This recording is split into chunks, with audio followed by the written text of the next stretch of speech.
4 to 5 ഏജുള്ള കിഡുകളിൽ 95% കിഡ്സും genius ലെവലിലുള്ള ആൾക്കാരാണ്.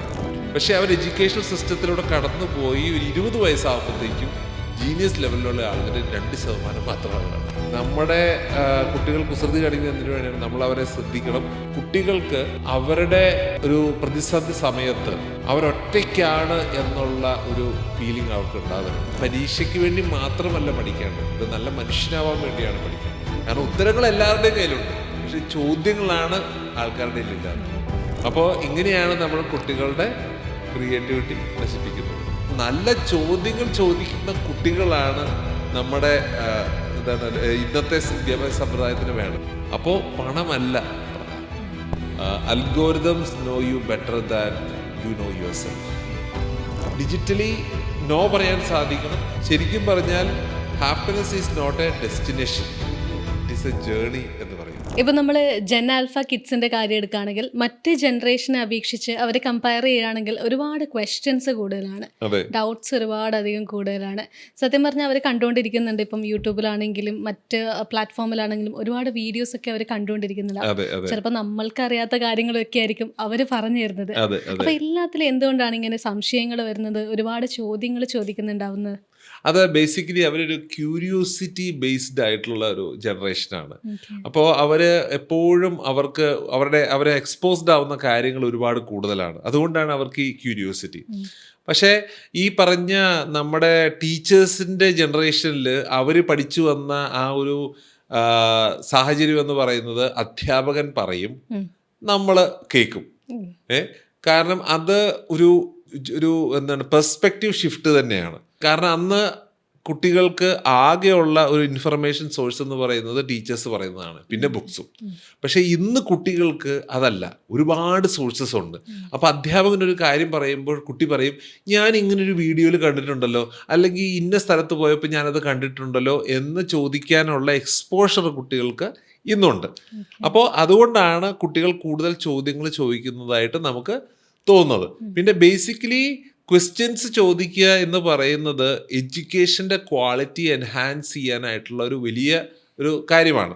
കാരണം ഇപ്പം സോക്രട്ടിക് ക്വസ്റ്റ്യനിങ് എന്ന് പറഞ്ഞ ഒരു ടൂള് തന്നെയുണ്ട്. കാരണം ക്വസ്റ്റ്യൻസിലൂടെ തന്നെ ക്വസ്റ്റ്യൻസ് ചോദിച്ച് കുട്ടികളിൽ നിന്ന് ഉത്തരങ്ങൾ കണ്ടുപിടിക്കുന്ന ഒരു ടെക്നിക്കാണ് സോക്രട്ടിക് ക്വസ്റ്റ്യനിങ്. പിന്നെ റിവേഴ്സ് സോക്രട്ടിക് ക്വസ്റ്റ്യനിങ് ഉണ്ട്. എന്ന് പറഞ്ഞു കഴിഞ്ഞാൽ കുട്ടികൾ ചോദ്യങ്ങൾ ഞാൻ ഉത്തരം പറയും, അതിൻ്റെ ചോദ്യം കുട്ടികൾ പറയണം. അപ്പം അങ്ങനെ പല രീതിയിലും. അപ്പം ബേസിക്കലി ക്വസ്റ്റ്യൻസ് ആണ് ഒരു വിദ്യാഭ്യാസ സമ്പ്രദായത്തിൻ്റെ അടിത്തറ എന്ന് വേണമെങ്കിൽ പറയാം. ഇന്നത്തെ സമ്പ്രദായത്തിൻ്റെ ഒരു ന്യൂനത അത് തന്നെയാണ്. ഇന്ന് കുട്ടികൾ ഫോക്കസ് ചെയ്യുന്നത് ഉത്തരങ്ങളിലാണ്, അവർക്ക് ഉത്തരങ്ങളാണ് വേണ്ടത്. പക്ഷേ നമ്മുടെ പുതിയ ലോകത്തിൽ നമ്മുടെ ലോകത്തെ അടുത്ത ഒരു ലെവലിലേക്ക് കൊണ്ടുപോകണമെങ്കിൽ നമുക്ക് വേണ്ടത് ചോദ്യങ്ങളാണ്. കാരണം ഉത്തരങ്ങൾ എല്ലാവരുടെയും കയ്യിലുണ്ട്, പക്ഷെ ചോദ്യങ്ങളാണ് ആൾക്കാരുടെ ഇല്ലാത്തത്. So tell me, quality of A question shows the quality of A person. അപ്പം നല്ല ചോദ്യങ്ങൾ ചോദിക്കുന്ന കുട്ടികളാണ് നമ്മുടെ ഇന്നത്തെ വിദ്യാഭ്യാസ സമ്പ്രദായത്തിന് വേണ്ടത്. അപ്പോൾ കുട്ടികൾ ശരിക്കും അധ്യാപകരുടെ സ്കൂളിൻ്റെ സമയത്ത് അവർ അനുഭവിച്ചിട്ടില്ലാത്ത ഒരു കാര്യമായതുകൊണ്ടാണ് അധ്യാപകർക്ക് ഇതുപോലെ ഒരു ബുദ്ധിമുട്ട്.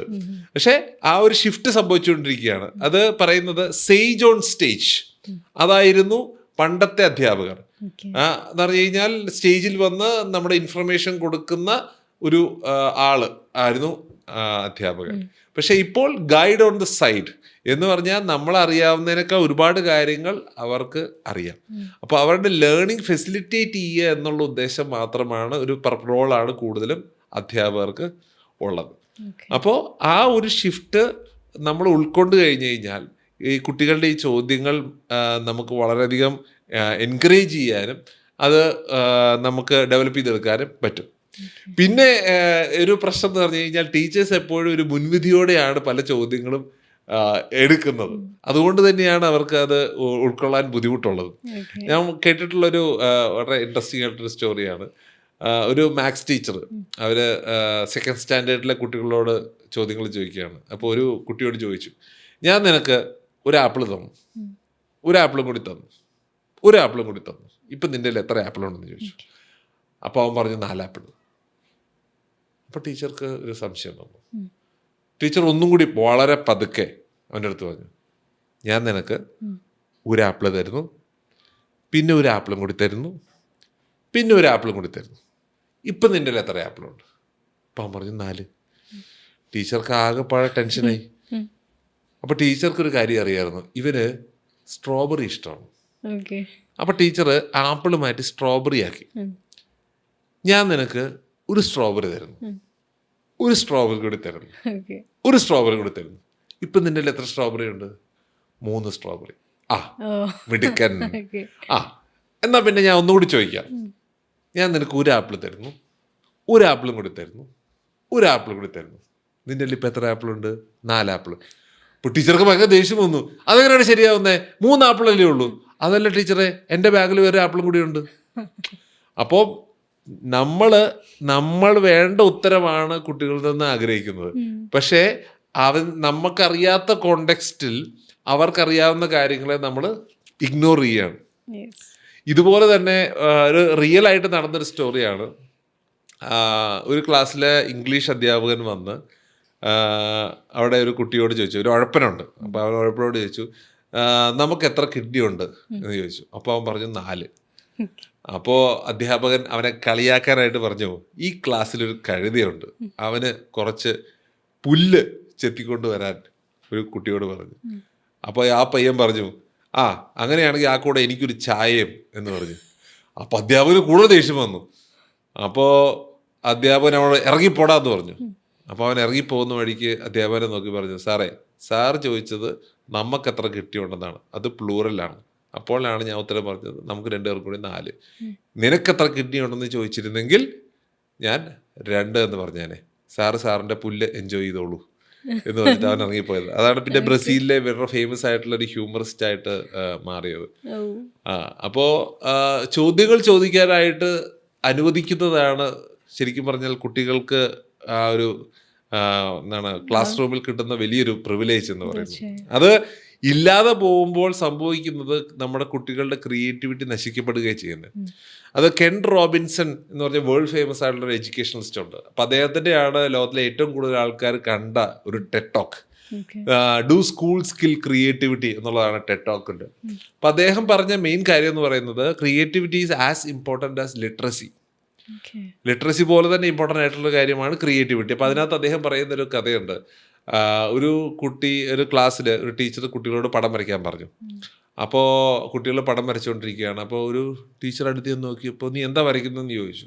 അപ്പോൾ ആ കുട്ടി പറഞ്ഞു, ഞാൻ ദൈവത്തിൻ്റെ പടം വരയ്ക്കുക. അപ്പോൾ ടീച്ചർ ചോദിച്ചു, ദൈവത്തിൻ്റെ പടവും? ആരും ദൈവത്തെ കണ്ടിട്ടില്ലല്ലോ. അപ്പോൾ കുട്ടി വളരെ കൂളായിട്ട് പറഞ്ഞു, അവർ 1 മിനിറ്റിനുള്ളിൽ കാണും.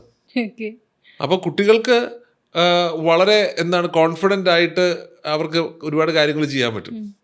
അപ്പോൾ നമ്മൾ അതിനുള്ള പെർമിഷൻ കൊടുത്താൽ മാത്രം മതി. പിന്നെ ഇതിൻ്റെ റിവേഴ്സായിട്ട് നമ്മൾ സംഭവിക്കുന്നൊരു കാര്യം, വേറൊരു സ്റ്റോറി ഉണ്ട്. ഒരു കുട്ടി ഒരു ക്ലാസ്സിൽ വന്ന്, അപ്പോൾ അവൻ്റെ അധ്യാപകൻ വന്ന് പറഞ്ഞു, നമുക്കിന്ന് പടം വരയ്ക്കാം. അപ്പോൾ കുട്ടിക്ക് ഭയങ്കര സന്തോഷമായി. നമുക്ക് കടുവയെ വരയ്ക്കാം, സിംഹത്തെ വരയ്ക്കാം, ആകാശം വരയ്ക്കാം. അപ്പോൾ അവൻ ഒരു പേപ്പറൊക്കെ എടുത്തു, ക്രയോൺസൊക്കെ എടുത്തു വരയ്ക്കാനായിട്ട് റെഡി ആയപ്പോൾ ടീച്ചർ പറഞ്ഞു, ആരും ധൃതി പിടിക്കല്ലേ, നമുക്കിന്നൊരു പൂവിൻ്റെ ചിത്രം വരയ്ക്കാം. അപ്പോൾ പറഞ്ഞു, കുഴപ്പമില്ല, പൂവാണെങ്കിലും വരയ്ക്കാമല്ലോ. അങ്ങനെ അവൻ ഒരു പൂവൊക്കെ വരച്ച് അതിന് മഞ്ഞ കളറും പിങ്ക് കളറും ഒക്കെ കൊടുത്ത് നല്ല ഭംഗിയുള്ളൊരു പൂവാക്കി. അപ്പോൾ ടീച്ചർ വീണ്ടും എല്ലാവരോടുമായിട്ട് പറഞ്ഞു, നിങ്ങൾ പറയുന്നത് വെയിറ്റ് ചെയ്യുക, പൂ വരയ്ക്കുന്നത് എങ്ങനെയാണെന്ന് ഞാൻ കാണിച്ചു തരാം എന്ന് പറഞ്ഞ് ടീച്ചർ വൈറ്റ് ബോർഡിൽ ഒരു പൂ വരച്ചു. മഞ്ഞ നിറത്തിലുള്ള പൂവ്, അതിന് ഗ്രീൻ തണ്ട്, ഇതുപോലൊരു പൂ വരയ്ക്കാൻ പറഞ്ഞു. അപ്പോൾ നടുക്ക് ചുവപ്പ്, ചുറ്റും യെല്ലോ, നടുക്ക് ഒരു പച്ചത്തണ്ട്. അവൻ അതേപോലത്തേത് വരച്ചു. പിറ്റേ ദിവസം ടീച്ചർ വന്നിട്ട് പറഞ്ഞു, നമുക്ക് ഒരു കളിമണ്ണ് കൊടുത്തിട്ട് നമുക്ക് കളിമണ്ണ് കൊണ്ട് എന്തെങ്കിലും ഉണ്ടാക്കാം. അപ്പോൾ അവൻ വിചാരിച്ചു നമുക്ക് ഈ സ്നോമാനെ ഉണ്ടാക്കാം, അങ്ങനെയുള്ള പല സാധനങ്ങളും ഉണ്ടാക്കാം. അപ്പോൾ ടീച്ചർ പറഞ്ഞു, വേണ്ട, നമുക്കൊരു പാത്രം ഉണ്ടാക്കാം എന്ന് പറഞ്ഞു. അപ്പോൾ അവൻ്റെ വീട്ടിലുണ്ടായിരുന്ന അവന് ഏറ്റവും ഇഷ്ടമുള്ള പോലത്തെ ഒരു പാത്രം ഉണ്ടാക്കാൻ നോക്കിയപ്പോൾ ടീച്ചർ പറഞ്ഞു, അങ്ങനെയല്ല, നമുക്ക് ഇങ്ങനത്തെ ഒരു പാത്രം ഉണ്ടാക്കാമെന്ന് പറഞ്ഞ് ടീച്ചറിന് ഇഷ്ടമുള്ള പോലത്തെ ഒരു പാത്രം ഉണ്ടാക്കി കൊടുത്തു. അങ്ങനെ 2-3 തവണ കഴിഞ്ഞപ്പോഴത്തേക്കും പിന്നെ അവന് വേറൊരു സ്കൂളിലേക്ക് മാറ്റം കിട്ടി. അപ്പോൾ ആ സ്കൂളിൽ മാറ്റം കിട്ടിയപ്പോൾ ആ സ്കൂളിൽ ഒരു ദിവസം ടീച്ചർ വന്നിട്ട് പറഞ്ഞു, ഇന്ന് നമുക്ക് പടം വരയ്ക്കാം എന്ന് പറഞ്ഞു. അപ്പോൾ അവൻ ആ ക്രയോൺസ് ഒക്കെ വെച്ച് വെയിറ്റ് ചെയ്യുകയാണ്. ടീച്ചർ ഒരു ഇൻസ്ട്രക്ഷനും കൊടുത്തില്ല. ടീച്ചർ അടുത്തെന്ന് ചോദിച്ചു, നീ എന്താ വരയ്ക്കാത്തേ? അല്ല, ഞാൻ എന്താ വരയ്ക്കേണ്ടതെന്ന് ടീച്ചറോട് ചോദിച്ചു. അല്ല, നിനക്ക് ഇഷ്ടമുള്ളത് വരച്ചോ. അപ്പോൾ അവൻ പതുക്കെ ആ ക്രയോൺ എടുത്ത് ഒരു ചെടിയുടെ പടം വരച്ചു. നടുക്ക് ചുവപ്പും ചുറ്റും മഞ്ഞയും ഒരു ഗ്രീൻ തണ്ടുമുള്ള ഒരു ചെടി. അപ്പോൾ ഇങ്ങനെയാണ് നമ്മുടെ കുട്ടികളുടെ ക്രിയേറ്റിവിറ്റി നശിപ്പിക്കുന്നത്.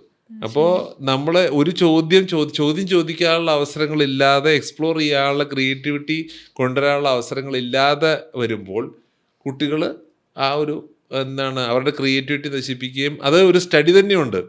നമ്മുടെ ആളുകളുടെ ജീനിയസ് ലെവല് മെഷർ ചെയ്യുന്ന ഒരു ടെസ്റ്റ് തന്നെയുണ്ട്. അപ്പം 4 to 5 ഏജ് ഉള്ള കിഡുകളിൽ അത് 95% കിഡ്സും ജീനിയസ് ലെവലിലുള്ള ആൾക്കാരാണ്. പക്ഷെ അവർ എഡ്യൂക്കേഷണൽ സിസ്റ്റത്തിലൂടെ കടന്നു പോയി ഒരു 20 വയസ്സാകുമ്പോഴത്തേക്കും ജീനിയസ് ലെവലിലുള്ള ആളുകൾ 2% മാത്രമാണ്. കാരണം നമുക്കെല്ലാവർക്കും ഒരു ചോദ്യത്തിന് ഒരു ഉത്തരവേ ഉള്ളൂ. അത് ആ ടെക്സ്റ്റ് ബുക്കിൽ പറഞ്ഞിരിക്കുന്നത് പോലെ തന്നെ എഴുതണം. അങ്ങനെ നമ്മുടെ ചിന്തയെ ചുരുക്കി കൊണ്ടുവരുന്ന ഒരു പ്രോസസ്സായി മാറി എഡ്യൂക്കേഷൻ. ചിന്തയെ വികസിപ്പിക്കുന്നതിന് പകരം സങ്കുചിതമാക്കി കൊണ്ടുവരുന്നൊരു പ്രോസസ്സായി പോയി എഡ്യൂക്കേഷൻ. അപ്പോൾ അതിൽ നിന്നും ഒരു മാറ്റം കൊണ്ടുവരുന്ന ഒരു കാര്യമാണ് ചോദ്യം ചോദിക്കുക എന്നുള്ളത്.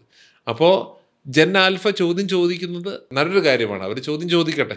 ആ ചോദ്യത്തെ ഉൾക്കൊള്ളുവാനും ആ ചോദ്യത്തിൻ്റെ ആ ഒരു ഉദ്ദേശശുദ്ധി മനസ്സിലാക്കി അത് വളരെ ക്ഷമയോടെ ഉത്തരം കൊടുക്കാനും ആണ് ടീച്ചേഴ്സ് പഠിക്കേണ്ടത്. തീർച്ചയായും എനിക്ക് തോന്നുന്നു ഈ ഒരു ക്രിയേറ്റിവിറ്റി ഡാമേജ് ചെയ്യാന്ന് പറയുന്നത് ഒരു വളരെ വലിയ രീതിയിലുള്ളൊരു വാസ്റ്റ് ആയിട്ടുള്ള ടോപ്പിക് തന്നെയാണ്. അതെ അതെ അതെ അതെ. ഇപ്പം നമ്മൾ ടീച്ചേഴ്സും അതുപോലെ തന്നെ ആൽഫ കിഡ്സിനെ നോക്കുകയാണെങ്കിൽ അവർക്ക് ഇപ്പം നമ്മൾ ക്രിയേറ്റിവിറ്റീൻ്റെ കാര്യങ്ങൾ പറഞ്ഞു, അതുപോലെ തന്നെ ഒരുപാട് പ്രോബ്ലംസും കുട്ടികൾക്ക് ഉണ്ടാകുന്ന ഒരുപക്ഷെ അത് ഷെയർ ചെയ്യപ്പെടുന്നത് സ്കൂൾസിലായിരിക്കും.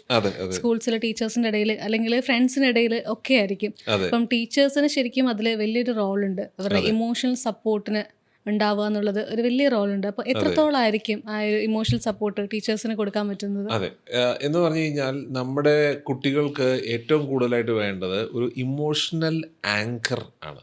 എന്ന് പറഞ്ഞാൽ ഒരു അത്താണിയാണ് വേണ്ടത്. അപ്പോൾ ആ അത്താണി പലപ്പോഴും അവരുടെ ഫാമിലീസിൽ നിന്ന് അവർക്ക് കിട്ടാറില്ല. പേരൻസ് വളരെ ബിസിയാണ്. പിന്നെ കുട്ടികൾ വളരെ കുറച്ച് സമയം മാത്രമേ വീടുകളിൽ ഇരിക്കുന്നുള്ളൂ. അവർ ഉണർന്നിരിക്കുന്നതിലെ ഭൂരിഭാഗം സമയവും അവർ സ്കൂളുകളിലാണ്. അപ്പോൾ അവിടെ അവർക്ക് ഇമോഷണലി ഒരു ആങ്കർ ഉണ്ടാവുക എന്ന് പറയുന്നത് വളരെ പ്രധാനപ്പെട്ട ഒരു കാര്യമാണ്. അപ്പോൾ ആ ഒരു ആങ്കർ ആവാനായിട്ട് ടീച്ചർക്ക് സാധിച്ചു കഴിഞ്ഞു കഴിഞ്ഞാൽ നമുക്ക് ആ കുട്ടിക്ക് കൊടുക്കാൻ പറ്റുന്ന കോൺട്രിബ്യൂഷൻ ഭയങ്കരമാണ്. അതിന് വളരെ തെളിവായിട്ടുള്ള ഞാൻ ഈ അടുത്ത് വായിച്ചൊരു സ്റ്റോറി ഉണ്ട്. ഒരു ടീച്ചർ, അവരുടെ പേര് മിസ്സിസ് തോംസൺ എന്നാണ്. അപ്പോൾ അവർ 5th സ്റ്റാൻഡേർഡിലെ ടീച്ചറാണ്.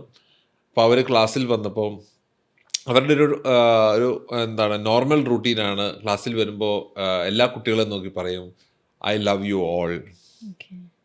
അന്ന് ക്ലാസ്സിൽ വന്ന് തോംസൺ എല്ലാവരെയും നോക്കി ഐ ലവ് യു ഓൾ എന്ന് പറഞ്ഞപ്പോൾ അവർക്കറിയാമായിരുന്നു അവർ കള്ളം പറയുകയെന്ന്. കാരണം അവർക്ക് ഒരാളെ ഇഷ്ടമല്ലായിരുന്നു, ടെഡി വളരെ അലസനായ, മോശം മുഷിഞ്ഞ വസ്ത്രങ്ങൾ ധരിച്ച് ക്ലാസ്സിൽ വന്നിരുന്ന, ക്ലാസ്സുകളൊന്നും ശ്രദ്ധിക്കാത്ത ഒരു മടിയനായ കുട്ടി. അപ്പോൾ അവനെക്കുറിച്ച് വളരെ മോശം അഭിപ്രായമായിരുന്നു. അവനെ ശ്രദ്ധിക്കാറില്ല. അപ്പോൾ അവനെ ക്ലാസ്സിലെ കാര്യങ്ങളിലൊന്നും ഇടപെടുത്താറില്ല. അങ്ങനെ ആ ഒരു രീതിയിൽ മുന്നോട്ട് പോയിരുന്ന സമയത്താണ് പെട്ടെന്ന് പ്രിൻസിപ്പളിൻ്റെ ഒരു നിർദ്ദേശം വന്നത്, നിങ്ങൾ കുട്ടികളുടെ കഴിഞ്ഞ വർഷങ്ങളിലുള്ള അവരുടെ ടീച്ചേഴ്സിൻ്റെ ഫീഡ്ബാക്ക് നിങ്ങൾ വായിക്കണം എന്ന്. അങ്ങനെ മിസ്സിസ് തോംസൺ ഒരുപാട് കുട്ടികളുടെ വായിച്ചതിൻ്റെ കൂടെ ഈ ടെഡിയുടെ പഴയ ടീച്ചേഴ്സിൻ്റെ ഫീഡ്ബാക്ക് വായിച്ചു. അപ്പോൾ ശരിക്കും അവർ അത്ഭുതപ്പെട്ടു പോയി. 1ാം ക്ലാസ്സിലെ ടീച്ചർ എഴുതിയിരിക്കുന്നു, ടെഡി ഈ ക്ലാസ്സിലെ ഏറ്റവും മികച്ച സമർത്ഥനായ കുട്ടിയാണ്. 2ാം ക്ലാസ്സിലെ ടീച്ചർ എഴുതിയിരിക്കുന്നു, ടെഡി മിടുക്കനാണ്, പക്ഷേ അവൻ്റെ അമ്മ ക്യാൻസറുമായിട്ട് പോരാടുകയാണ്. 3ാമത്തെ ക്ലാസ്സിലെ ടീച്ചർ എഴുതിയിരിക്കുന്നു, ടെഡിയുടെ അമ്മ മരിച്ചുപോയി, അവൻ അതുമായിട്ട് അഡ്ജസ്റ്റ് ചെയ്യാൻ പറ്റുന്നില്ല, അവൻ്റെ പഠനം വളരെ മോശമായിക്കൊണ്ടിരിക്കുകയാണ്. 4ാമത്തെ ക്ലാസ്സിലെ ടീച്ചർ എഴുതിയിരിക്കുകയാണ്, ടെഡി പൂർണ്ണമായിട്ടും ഒരു അന്തർമുഖനായിട്ട് മാറിയിരിക്കുകയാണ്, അവനിപ്പോൾ ആരോടും മിണ്ടാറില്ല, അവന് പഠിക്കാനും താല്പര്യമില്ല എന്ന്. ഇത് കണ്ടപ്പോൾ മിസ്സസ് തോമസിന് വളരെയധികം സങ്കടം തോന്നി. കാരണം ഒരാൾ കടന്നു പോകുന്ന സങ്കടങ്ങളിലൂടെ അതെന്താണെന്ന് തിരിച്ചറിയാതെയാണ് നമ്മൾ അവരെ വിധിച്ചത് എന്നോർത്ത് അവർക്ക് ഒരുപാട് സങ്കടം തോന്നി.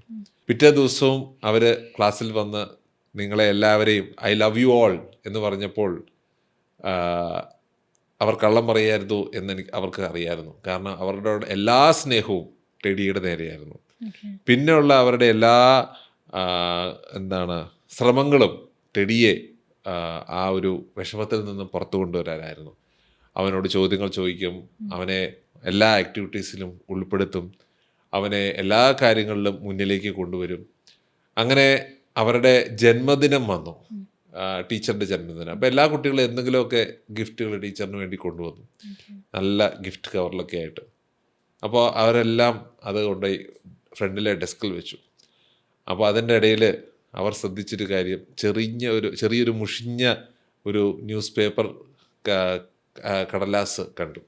അപ്പോൾ അതിനകത്ത് അത് ടെഡിയുടെ ആണെന്ന് അവർക്ക് ഒറ്റ നോട്ടത്തിൽ മനസ്സിലായി. അപ്പോൾ അവരതെടുത്ത് നോക്കിയപ്പോൾ അതിനകത്ത് ചെറിയ ഒരു 1-2 മുത്തുകൾ പൊട്ടിപ്പോയ ഒരു ബ്രേസ്ലെറ്റും ഒരു പകുതി നിറഞ്ഞ ഒരു പെർഫ്യൂമിൻ്റെ ഒരു ബോട്ടിലുമാണ്. അപ്പോഴേ തന്നെ അത് ടെഡിയുടെ ആണെന്ന് മനസ്സിലായി. അപ്പോൾ അവർ ആ ബ്രേസ്ലെറ്റ് അടിഞ്ഞു, ആ പെർഫ്യൂം ബോട്ടിലെടുത്ത് ആ പെർഫ്യൂം അടിച്ചു. എന്നിട്ട് പറഞ്ഞു, എനിക്ക് കിട്ടിയ ഏറ്റവും നല്ല ഗിഫ്റ്റ് ഇതാണ് എന്ന് പറഞ്ഞു. ക്ലാസ് കഴിഞ്ഞ് ടെഡി മിസ്സിസ് തോംസൻ്റെ അടുത്ത് വന്ന് നിറകണ്ണുകളോട് പറഞ്ഞു, ഇപ്പോൾ മാഡത്തിന് എനിക്ക് എൻ്റെ അമ്മയുടെ മണമാണ് എന്ന് പറഞ്ഞു. അവൻ്റെ അമ്മ മരിച്ചുപോയ സമയത്ത് ഉപയോഗിച്ച പെർഫ്യൂം, അവൻ സൂക്ഷിച്ചു വെച്ച പെർഫ്യൂമാണ് അവൻ മിസ്സിസ് തോംസന് കൊടുത്തത്. എന്നിട്ട് ടെഡി അവരോട് പറഞ്ഞു, എന്നെ ഇത്രയും നന്നായിട്ട് ഇത്രയും നാൾ പഠിപ്പിച്ചതിൽ ഏറ്റവും നല്ല അധ്യാപിക നിങ്ങളാണെന്ന് പറഞ്ഞു. അപ്പോൾ മിസ്സിസ് തോംസൺ തിരിച്ചു പറഞ്ഞു, എന്നെ ഏറ്റവും നല്ല അധ്യാപിക ആക്കി മാറ്റിയത് നീയാണ് എന്ന് പറഞ്ഞു. അങ്ങനെ കാലങ്ങൾ കടന്നുപോയി. മിസ്സിസ് തോംസൺ റിട്ടയർ ചെയ്തു. ഒരു ദിവസം അവർക്ക് ഒരു കത്ത് കിട്ടുകയാണ്, ഡോക്ടർ തിയഡോർ എന്ന് പറഞ്ഞൊരു വ്യക്തിയുടെ അടുത്തുനിന്ന്. അപ്പോൾ അതിനകത്ത് എഴുതിയിരിക്കുന്നു, ടെഡി പഠിച്ചു മിടുക്കനായി ഡോക്ടർ തിയഡോറായി, ഞാൻ വിവാഹം കഴിക്കാൻ പോവുകയാണ്.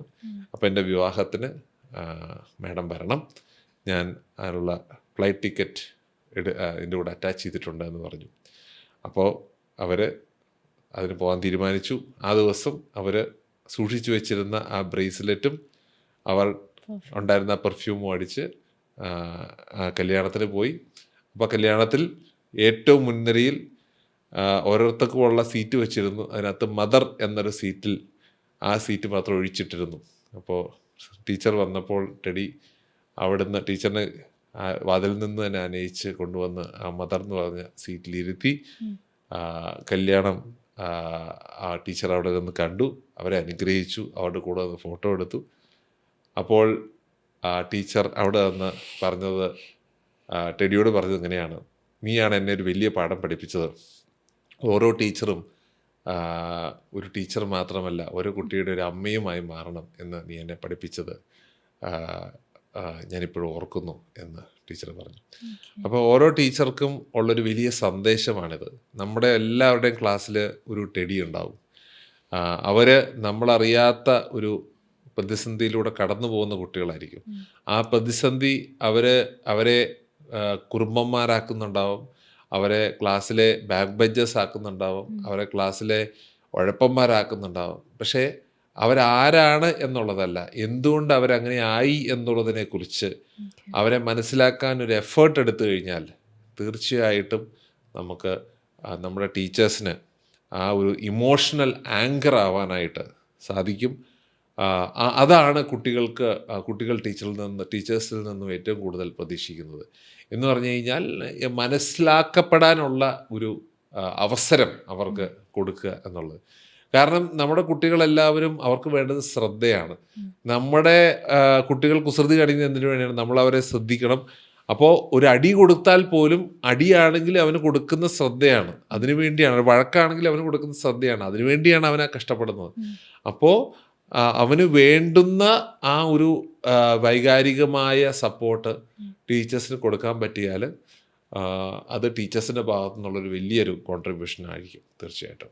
പിന്നെ നമ്മൾ മനസ്സിലാക്കേണ്ട ഒരു കാര്യം, കുട്ടികൾക്ക് അവരുടെ ഒരു പ്രതിസന്ധി സമയത്ത് അവരൊറ്റയ്ക്കാണ് എന്നുള്ള ഒരു ഫീലിംഗ് അവർക്ക് ഉണ്ടാവരുത്.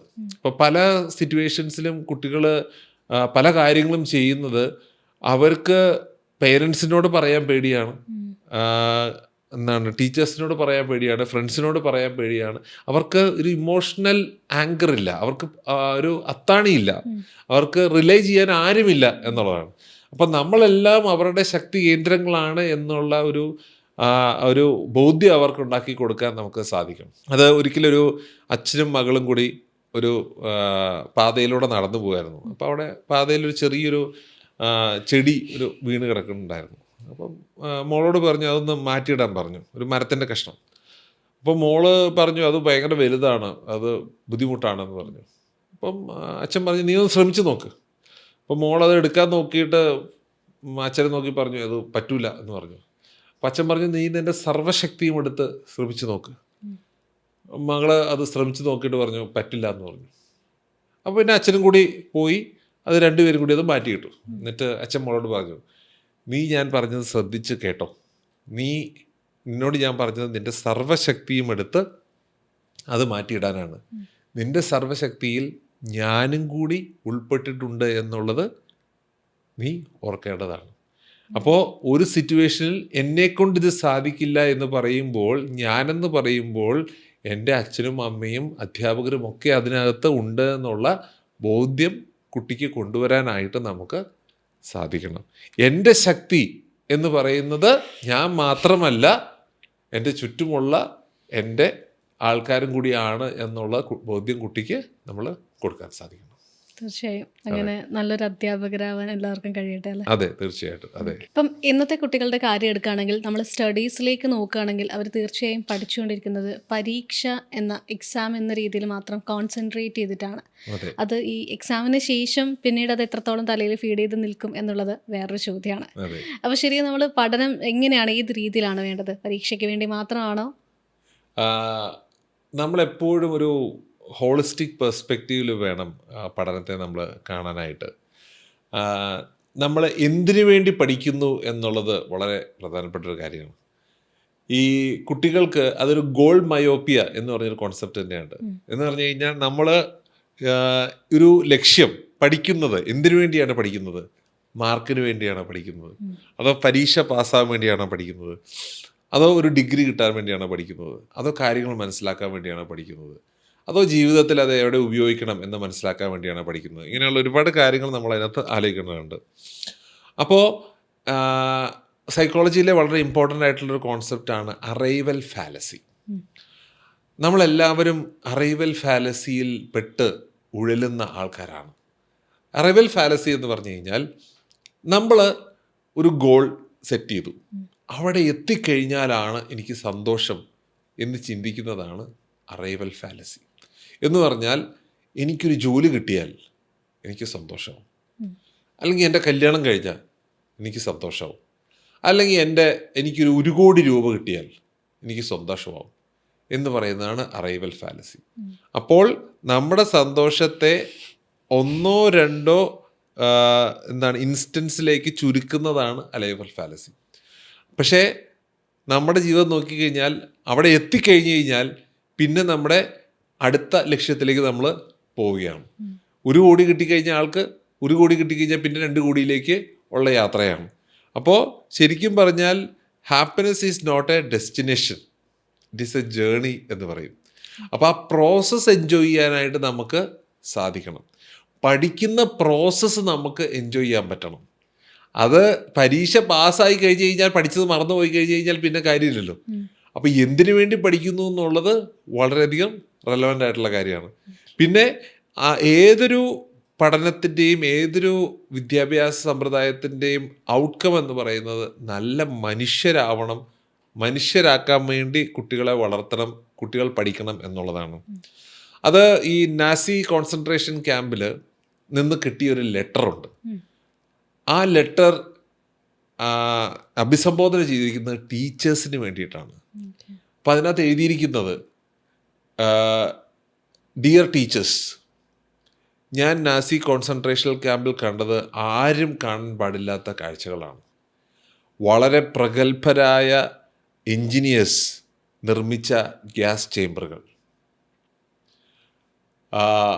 ആളുകളെ ഇഞ്ചക്ഷൻ നൽകി കൊല്ലുന്ന ട്രെയിൻഡ് ആയിട്ടുള്ള ഡോക്ടേഴ്സും നഴ്സസും, അതുപോലെ ആളുകളെ പീഡിപ്പിച്ച് കൊല്ലുന്ന വളരെ എഡ്യൂക്കേറ്റഡ് ആയിട്ടുള്ള പ്രൊഫഷണൽസ്. അപ്പോൾ എനിക്ക് വിദ്യാഭ്യാസത്തിൻ്റെ ആ ഒരു അസ്തിത്വത്തിൽ തന്നെ ഒരു ചോദ്യം ഉയർന്നു വരികയാണ്. നമ്മൾ ആളുകളെ നല്ല മനുഷ്യരാക്കാൻ വേണ്ടിയാണ് പഠിപ്പിക്കേണ്ടത്, ബാക്കിയുള്ളതെല്ലാം അതിൻ്റെ ബാക്കി പത്രം മാത്രമാണ്.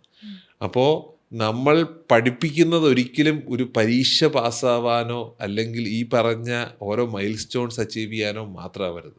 ഓരോ സ്റ്റെപ്പിലും അവനൊരു നല്ല മനുഷ്യരാവാനുള്ള ഒരു ഇൻപുട്ട് അവന് അതിനകത്ത് കിട്ടണം.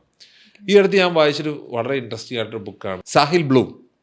അദ്ദേഹം എഴുതിയ 5 ടൈപ്സ് ഓഫ് വെൽത്ത് എന്ന് പറഞ്ഞൊരു ബുക്ക്. അപ്പം അതിനകത്ത് അദ്ദേഹം പറയുന്നത് നമ്മുടെ വെൽത്ത് എന്ന് പറയുന്നത് യൂഷ്വലി ഫിനാൻഷ്യൽ വെൽത്ത് എന്ന് മാത്രമാണ് ആൾക്കാർ കരുതാറ്. പക്ഷേ നമ്മുടെ വെൽത്ത് എന്ന് പറയുന്നത്, അപ്പോൾ ഫിനാൻഷ്യൽ വെൽത്ത് ഉണ്ട്, ടൈം വെൽത്ത് ഉണ്ട്, സോഷ്യൽ വെൽത്ത് ഉണ്ട്, ഫിസിക്കൽ വെൽത്ത് ഉണ്ട്, ഇൻ്റലക്ച്വൽ വെൽത്ത് ഉണ്ട്. അപ്പം അതിനകത്ത് അദ്ദേഹം വളരെ സിമ്പിളായിട്ട് ചോദിക്കുന്നൊരു ചോദ്യമാണ്, വാരൻ ബഫറ്റ് ലോകത്തിലെ ഏറ്റവും സമ്പന്നരായിട്ടുള്ള ഒരാളാണ്. അപ്പം അദ്ദേഹവുമായിട്ട് നമ്മുടെ ജീവിതം വെച്ചു മാറാൻ തയ്യാറാണോ എന്ന് ചോദിച്ചാൽ പലപ്പോഴും ഒറ്റ നോട്ടത്തിൽ ആൾക്കാർ ശരിയാണെന്ന് പറയും. പക്ഷെ നമ്മൾ ഓർക്കേണ്ട കാര്യം, അയാൾക്ക് 95 വയസ്സുണ്ട്. അപ്പോൾ 95 വയസ്സൊരാളുടെ ജീവിതത്തിന് വേണ്ടി എത്ര കോടി രൂപ കിട്ടുമെന്ന് പറഞ്ഞാലും ആരും തയ്യാറാവില്ല. അപ്പോൾ പണമല്ല പ്രധാനം, ടൈമാണ്. അപ്പം അങ്ങനെ പല കാര്യങ്ങളും അദ്ദേഹം അതിനകത്ത് പറയുന്നുണ്ട്. അപ്പം അതിനകത്ത് പറയുന്നൊരു പ്രധാനപ്പെട്ട ഒരു വളരെ എന്നെ സ്ട്രൈക്ക് ചെയ്ത ഒരു സ്റ്റോറി എന്ന് പറഞ്ഞാൽ അദ്ദേഹത്തിൻ്റെ ജീവിതത്തിലെ കഥയാണ്. അദ്ദേഹത്തിൻ്റെ ജീവിതത്തിൻ്റെ കാഴ്ചപ്പാട് തന്നെ മാറ്റിയ ഒരു ഇൻസിഡൻറ്റ്. അദ്ദേഹത്തിൻ്റെ സുഹൃത്ത് സംസാരിച്ചുകൊണ്ടിരിക്കുന്ന സമയത്ത് അദ്ദേഹത്തിൻ്റെ സുഹൃത്ത് ചോദിച്ചു, നിങ്ങളുടെ പേരൻസ് എവിടെയാണ്? പേരൻസ് വേറൊരു സ്റ്റേറ്റിലാണ്. അവർക്ക് എത്ര വയസ്സായി? അവർക്ക് 65 വയസ്സായി. അവരെ കാണാൻ പോകാറുണ്ടോ? വർഷത്തിലൊരിക്കൽ കാണാൻ പോകാറുണ്ട്. അപ്പോൾ അവരുടെ സുഹൃത്ത് അടുത്ത വാചകം പറഞ്ഞത് എങ്ങനെയാണ്? അപ്പോൾ ഇനി നിങ്ങളുടെ പേരൻറ്റിനെ, അച്ഛനും അമ്മയൊക്കെ നിങ്ങളൊരു 10-15 തവണയൊക്കെ അല്ലേ കാണാൻ പോകണുള്ളൂ എന്ന്. അപ്പം ആദ്യം ഇയാൾക്ക് ദേഷ്യം വന്നു. പിന്നെ അയാൾക്ക് മനസ്സിലായി ഇയാൾ പറഞ്ഞത് മാത്സ് ആണ് എന്ന് പറഞ്ഞാൽ 65 വയസ്സുള്ള പേരൻറ്റിനെ വർഷം ഒരു തവണയെ കാണുന്നുള്ളെങ്കിൽ ഇനി എൻ്റെ അച്ഛനും അമ്മയും ഞാൻ 15 തവണ ഈ ജീവിതകാലത്തിൽ കാണാൻ പോകുന്നുള്ളൂ എന്നുള്ളത് ആ ഒരു യാഥാർത്ഥ്യമാണ്. അപ്പോൾ ആ ഒരു യാഥാർത്ഥ്യത്തിൽ നിന്നാണ് അദ്ദേഹം ഈ പറഞ്ഞ പണം മാത്രമല്ല എല്ലാം, വേറെ ഒരുപാട് കാര്യങ്ങളുണ്ട് എന്നുള്ളത് മനസ്സിലാക്കിയത്. അപ്പോൾ ഈ പറയുന്ന നമ്മുടെ കുട്ടികളിൽ ആണെങ്കിലും ഈ പണം അല്ലെങ്കിൽ വെൽത്ത്, സക്സസ്, ഇതിൻ്റെ എല്ലാം ഡെഫിനീഷൻ നമ്മളെപ്പോഴും മാർക്കിലേക്കും അല്ലെങ്കിൽ ജോലിയിലേക്കും പണത്തിലേക്കുമൊക്കെ ചുരുക്കുന്ന ഒരു പ്രവണത നമുക്ക് കാണാൻ സാധിക്കാറുണ്ട്. പക്ഷെ അതിൽ നിന്നൊക്കെ വ്യത്യസ്തമായിട്ട് ഈ റിയൽ സൈക്കോളജി ഓഫ് മണി എന്ന് പറഞ്ഞൊരു ബുക്കുണ്ട്. അപ്പോൾ അതിനകത്ത് അദ്ദേഹം പറയുന്നത് റിയൽ വെൽത്ത് എന്ന് പറയുന്നത് എനിക്കിഷ്ടമുള്ള കാര്യം എനിക്കിഷ്ടമുള്ള സമയത്ത് എനിക്കിഷ്ടമുള്ള ആളുകളുടെ കൂടെ എനിക്കിഷ്ടമുള്ള പോലെ ചെയ്യാൻ പറ്റുന്നതാണ് റിയൽ വെൽത്ത്. ഇപ്പം എനിക്ക് ലോകത്തിലെ എല്ലാ പൈസയും ഉണ്ട്, പക്ഷേ എനിക്ക് എൻ്റെ മകൻ്റെ കൂടെ ഇപ്പോൾ ഇന്ന ഒരു ദിവസം വീട്ടിലിരിക്കാൻ പറ്റുമോ? പറ്റില്ലെങ്കിൽ അത് വെൽത്തല്ല. അപ്പോൾ അതാണ് നമ്മൾ ആലോചിക്കേണ്ട കാര്യം. നമുക്ക് നമ്മുടെ കുട്ടികളോട് കൺവേ ചെയ്യേണ്ട മെസ്സേജ് അതാണ്. പരീക്ഷയ്ക്ക് വേണ്ടി മാത്രമല്ല പഠിക്കേണ്ടത്, ഒരു നല്ല മനുഷ്യനാവാൻ വേണ്ടിയാണ് പഠിക്കേണ്ടത്. മാത്രമല്ല പരീക്ഷയ്ക്കും വിജയങ്ങൾക്കും പണത്തിനും അപ്പുറം ജീവിതത്തിൽ ഒരുപാട് കാര്യങ്ങളുണ്ട് എന്നുള്ള ആ സത്യവും അവർ മനസ്സിലാക്കണം. ഇനിയിപ്പം നമ്മൾ ആൽഫ കിഡ്സിൻ്റെ കാര്യത്തിൽ ഒരു ഡിജിറ്റൽ സേഫ്റ്റി എന്നുള്ളൊരു പേഴ്സ്പെക്റ്റീവിലേക്ക് എടുക്കുകയാണെങ്കിൽ സത്യം പറഞ്ഞാൽ ഇപ്പം ആൽഫ കിഡ്സിനെ എടുത്തു നോക്കുകയാണെങ്കിൽ ഏറ്റവും കൂടുതൽ ഒരുപക്ഷെ ഇൻ്റർനെറ്റിന് യൂസ് ചെയ്യുന്നതും അവർ തന്നെയായിരിക്കും. നേരത്തെ പറഞ്ഞതുപോലെ കുറേയധികം കാര്യങ്ങൾ ഈവൻ ഗെയിംസ് ആണെങ്കിലും ഒക്കെ നമ്മൾ അവരിൽ നിന്നാണ് ഒരുപക്ഷെ പഠിച്ചുകൊണ്ടിരിക്കുന്നത്. പക്ഷെ അവർ ഇപ്പം ഇൻ്റർനെറ്റ് ആണെങ്കിലും അവർ യൂസ് ചെയ്യുമ്പം ഇപ്പം കുറച്ച് മെച്യൂർഡ് ആയിട്ടുള്ള ഒരാൾ ഇൻ്റർനെറ്റ് യൂസ് ചെയ്യുമ്പോൾ അവർക്കറിയാം എന്ത് വേണം ഏത് രീതിയിൽ കൊണ്ടുപോകണം എന്നൊക്കെ. പക്ഷെ ഒരു കുട്ടികളെ സംബന്ധിച്ച് അത് അറിയാത്തതിൻ്റെ ഒരുപാട് പ്രശ്നങ്ങളുണ്ടാവും. അപ്പോൾ ഇൻ്റർനെറ്റ് അവർക്ക് എത്രത്തോളം സുരക്ഷിതമാണ് കൊടുക്കുന്നത്? ഈ ഇൻ്റർനെറ്റിൻ്റെ കാര്യത്തിൽ സേഫ് ഇൻ്റർനെറ്റ് എന്ന് പറയുന്നത് ഒരു മിത്താണ്. ഗൈഡഡ് ഇൻ്റർനെറ്റ് ആണ് ഒരു വാലിഡ് ആയിട്ടുള്ളൊരു കോൺസെപ്റ്റ്. അപ്പോൾ ഇതിനകത്ത് ഇൻ്റർനെറ്റിലെ ഒരു പ്രശ്നം എന്ന് പറഞ്ഞു കഴിഞ്ഞാൽ നമ്മുടെ ഒരു അഡൾട്ട് കണ്ടൻറ്റ് അവർ ആക്സെപ്റ്റ് ചെയ്യുമ്പോൾ ആ അഡൾട്ടിന് അറിയാം അത് നല്ലതാണോ മോശമാണോ എന്നുള്ളത്. പക്ഷേ ഒരു കുട്ടി ആ കുട്ടിയുടെ ഒരു എക്സിക്യൂട്ടീവ് ഫെസിലിറ്റി ഡെവലപ്പ് ചെയ്യുന്നതിന് മുമ്പ് ആ കുട്ടി വരുന്നതെല്ലാം സ്വീകരിക്കും. ആ ഒരു സ്റ്റേജിലുള്ളൊരു കുട്ടിക്ക് മുന്നിൽ വരുന്നത് ഒരു വിശാലമായ ലോകമാണ് ഇൻ്റർനെറ്റിലൂടെ. അപ്പം അതിലൂടെ നല്ലതും ചീത്തയുമായിട്ടുള്ള ഒരുപാട് മെസ്സേജസ് ആ കുട്ടികളിലേക്ക് എത്തും. അപ്പോൾ ഇത് അൺകൺട്രോൾഡ് ആവുമ്പോൾ അത് വലിയ ദോഷം ചെയ്യും. അപ്പോൾ അതുകൊണ്ടാണ് നമ്മൾ പേരൻ്റൽ കൺട്രോൾസ് വേണം, സേഫ് ഇൻ്റർനെറ്റ് യൂസേജിനുള്ള ഫെസിലിറ്റീസ് നമ്മൾ പ്രൊവൈഡ് ചെയ്യണം എന്ന് നമ്മൾ പറയുന്നു. അതിന് 1-2 എക്സാമ്പിൾ തന്നെ പറയുകയാണെങ്കിൽ 12 വയസ്സുള്ളൊരു പെൺകുട്ടി UK-ൽ, ആ പെൺകുട്ടി സൈബർ ബുള്ളിങ്ങിന് അനുഭവിക്കുകയുണ്ടായി. അപ്പോൾ അങ്ങനെ ആ കുട്ടി ഭയങ്കര ഡിപ്രസ്ഡായി. അപ്പോൾ എങ്ങനെയാണ് ഡിപ്രഷനിൽ നിന്ന് പുറത്ത് കിടക്കാൻ പറ്റുക, how to be cope up with sadness എന്നുള്ള ടോപ്പിക്കിനെ കുറിച്ച് കുട്ടി സെർച്ച് ചെയ്ത് അവസാനം ആ കുട്ടി ഒരു അൽഗോരിതത്തിൽ പെടുകയാണ്. എന്ന് പറഞ്ഞു കഴിഞ്ഞാൽ സെൽഫ് ഹാമിൻ്റെ ഗ്ലോറിഫൈ ചെയ്യുന്ന ഒരു കമ്മ്യൂണിറ്റിയും അതിൻ്റെ വീഡിയോസും. അപ്പോൾ നിങ്ങൾ സാഡ് ആണെങ്കിൽ നിങ്ങൾ സ്വയം ഹർട്ട് ചെയ്യുക, സ്വയം ഹർട്ട് ചെയ്യുന്നതിലൂടെ ആ സാഡ്നെസ് മറക്കുക, പ്ലഷർ എൻജോയ് ചെയ്യുക. അങ്ങനെ ഒരു മോഡിലേക്ക് ആ കുട്ടി പോയി. അപ്പോൾ പേരൻസും ടീച്ചേഴ്സും ഇത് നോട്ടീസ് ചെയ്യാൻ തുടങ്ങിയത് കുട്ടി കുറേ നാളായിട്ട് ഫുൾ സ്ലീവ്സ് മാത്രമേ ഇടുന്നുള്ളൂ. അങ്ങനെ ഒരു ദിവസം ആ പേരൻ്റ് നിർബന്ധിച്ച് സ്ലീവ് തുറന്നു നോക്കിയപ്പോഴാണ് ഫുള്ള് ഇങ്ങനെ ബ്ലേഡ് കൊണ്ട് വരച്ച പാടുകളാണ്. അപ്പോൾ ഈ പറഞ്ഞ കുട്ടിക്ക് അറിയില്ല ഈ പറഞ്ഞ ഗ്ലോറിഫൈഡ് ആയിട്ടുള്ള ഒരു സെൽഫ് ഹാം അത് സത്യമാണോ അത് തെറ്റാണോ, അത് എത്രത്തോളം അവരുടെ ആരോഗ്യത്തെ ഹാനിക്കുന്നു എന്നുള്ളതൊന്നും മനസ്സിലാക്കാനുള്ള ഒരു വിവേചന ബുദ്ധി ആ കുട്ടിക്ക് ഉണ്ടായില്ല. അങ്ങനെ സംഭവിച്ചതാണ്. അതുപോലെ വേറൊരു എക്സാമ്പിൾ പറയുകയാണെങ്കിൽ 9 വയസ്സുള്ള ഒരു ആൺകുട്ടി, അവന് ഏറ്റവും ഇഷ്ടമുള്ള ഒരു മൾട്ടിപ്ലെയർ ഗെയിമുണ്ട്. അപ്പോൾ അതൊരു വേൾഡ് ഫേമസ് ആയിട്ടുള്ള ഗെയിമാണ്. അപ്പോൾ ആ ഗെയിം കളിക്കുമ്പോൾ അവന് ഭയങ്കര പിയർ പ്രഷറാണ്. കാരണം അവൻ്റെ കൂടെയുള്ള ആൾക്കാരുടെ അവതാഴ്സ് എല്ലാം വളരെ special type of skins, special type of gadgets എല്ലാം ഉപയോഗിക്കുന്നു. അപ്പോൾ ഇവനും ഭയങ്കര ആഗ്രഹം അതുപോലത്തെ കാര്യങ്ങളൊക്കെ ഉപയോഗിച്ച് അവൻ കളിക്കണമെന്നുള്ളത്. അപ്പോൾ അവൻ്റെ പേരൻസ് അറിയാതെ അവൻ്റെ പേരൻസിൻ്റെ ക്രെഡിറ്റ് കാർഡ് വെച്ച് ഒരു ചെറിയ സംഭവം വാങ്ങിച്ചു. പക്ഷേ ആ മോഡ് ഡീഫോൾട്ടായിട്ട് തന്നെയാണ് കിടന്നത്. അപ്പോൾ അവൻ്റെ ഈ ഗെയിം കളിക്കുമ്പോൾ ഉണ്ടാവുന്ന ആ ഒരു പ്രോസസ്സിൽ ഒരുപാട് കാര്യങ്ങൾ ഇവൻ പെർമിഷൻ കൊടുത്ത് അതിൻ്റെ എല്ലാത്തിൻ്റെയും ഫിസിക്കലായിട്ടുള്ള പേയ്മെൻറ്റ് പേരൻസിൻ്റെ അക്കൗണ്ടിൽ നിന്ന് പോയി. അങ്ങനെ ഒരു വലിയൊരു എമൗണ്ട് അവരുടെ പേരൻസിന് നഷ്ടപ്പെട്ടു. പിന്നെ അവർ കേസിന് പോയി, അതിൻ്റെ ഒരു ചെറിയ എമൗണ്ട് മാത്രമേ അവർക്ക് തിരിച്ചു കിട്ടിയുള്ളൂ. അപ്പോൾ അതുകൊണ്ട് തന്നെ കുട്ടികൾക്ക് ഈ പറയുന്ന ശരി ഏതാണ് തെറ്റേതാണ് എന്ന് മനസ്സിലാക്കാനുള്ള പ്രായത്തിന് മുമ്പേ തന്നെ അവരൊരുപാട് ഇൻഫർമേഷനിലേക്കും ഒരുപാട് വലിയ ഒരു ലോകത്തിലേക്ക് എത്തിപ്പെടുകയാണ്. അപ്പോൾ അതിൽ നിന്ന് അവരെ രക്ഷപ്പെടുത്തുക, അതിൽ നിന്ന് അവരെ ഒരു നിയന്ത്രിക്കുക എന്നുള്ളത് അത് പേരൻസിൻ്റെ വലിയൊരു ഉത്തരവാദിത്തമാണ്. അപ്പോൾ അതിന് എപ്പോഴും നമ്മൾ ശ്രദ്ധിക്കേണ്ട ഒരു കാര്യം ഒരു ബൗണ്ടറി കൊടുക്കുക എന്നുള്ളതാണ്, അല്ലാതെ വേണ്ട എന്ന് പറയുന്നതല്ല. കാരണം ആൾക്കാർക്ക് എപ്പോഴും ഒരു ബൗണ്ടറി ഇഷ്ടമാണ്. അപ്പോൾ നമ്മൾ ടൈമാണെങ്കിലും കണ്ടൻ്റ് ആണെങ്കിലും എല്ലാം കണ്ടന്റ് റിസ്ക് ഒഴിവാക്കാനായിട്ട് ഇന്ന കണ്ടന്റുകൾ ഒഴിവാക്കാനായിട്ട് പേരൻ്റൽ ഫിൽറ്റേഴ്സ് ഉപയോഗിച്ച് നമുക്ക് അത് മാനേജ് ചെയ്യാം. അതുപോലെ തന്നെ ഈ പറഞ്ഞ ഓവർ കൺസംഷൻ ഒഴിവാക്കാനായിട്ട് നമ്മൾ കുട്ടികളുമായിട്ട് ഒരു ധാരണയിൽ വെച്ച് നമുക്ക് അത് മാനേജ് ചെയ്യാം. അങ്ങനെ 2 രീതിയിലും അത് ചെയ്യാം. പക്ഷേ ഒരു ഗൈഡഡ് ഇൻ്റർനെറ്റാണ് എപ്പോഴും നമ്മൾ പ്രിഫർ ചെയ്യേണ്ടത്. കാരണം നമ്മൾ കുറച്ച് കാര്യങ്ങൾ ചെയ്തിട്ട് അത് സേഫ് ആയിരിക്കും എന്ന് പറഞ്ഞ് അവരെ ഇൻ്റർനെറ്റിലേക്ക് വിടുന്നത് ഒട്ടും സ്യൂട്ടബിൾ അല്ല. അതെ, അത് കൺട്രോൾ ചെയ്യുന്നത് എങ്ങനെയാണ് എന്നുള്ളതാണ് വലിയൊരു കാര്യം അല്ലേ? അതെ അതെ അതെ അതെ. ഈ ആൽഫ കിഡ്സിന്റെ കാര്യം എടുക്കുകയാണെങ്കിൽ അവർ ഓരോ വീഡിയോസ് ഓരോ പ്ലാറ്റ്ഫോമിലിരുന്ന് കണ്ടുകൊണ്ടിരിക്കുകയാണ്. അപ്പം അത് കഴിഞ്ഞ് അതിൽ നിന്ന് റീഡിറക്റ്റ് ആയി മറ്റു വീഡിയോസിലും ഒക്കെ പോയിക്കൊണ്ടിരിക്കുകയാണ്. സോ ഈ ഒരു അൽഗോരിതം എന്ന് പറയുന്ന സാധനം അവിടെ യൂട്യൂബിലും മറ്റ് സോഷ്യൽ മീഡിയ പ്ലാറ്റ്ഫോമിലും ഒക്കെ പല രീതിയിലാണ് നമ്മൾ വേരിയന്റ് ആയിട്ട് പോയിക്കൊണ്ടിരിക്കുന്നത്. ശരിക്കും ഈ ഒരു അൽഗോരിതം കുട്ടികളുടെ മൂല്യബോധത്തെ എങ്ങനെയൊക്കെയാണ് ബാധിക്കുന്നത്? ഏത് രീതിയിലാണ് എഫക്ട് ചെയ്യുന്നത്? ഈ അൽഗോരിതം ഒരു വലിയ ഒരു ചോദ്യചിഹ്നമാണ്.